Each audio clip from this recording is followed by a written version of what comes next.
Saklanaysan kıyını dime, seyirim söylemesen söyleme. Oylunun vaktin marka geç olansan sana kınma. Yürüme koyma yarani, ya minnen kuvveti bani.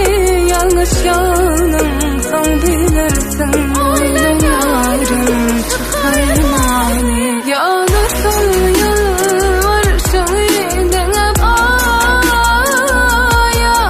yanıma senin adını yanılıp kayma.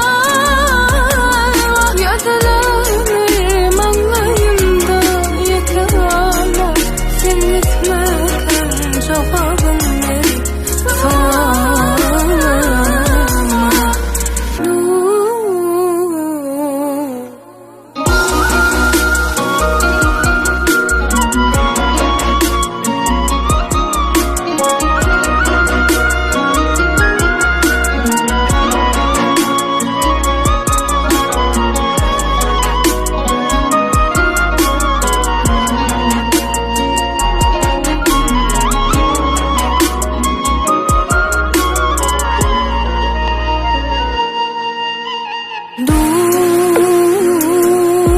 Görüleyedin ennelermi, söyleyip yerle versenmi. Gül sepçektin söylü yolu, bağışettin tikenli yolu.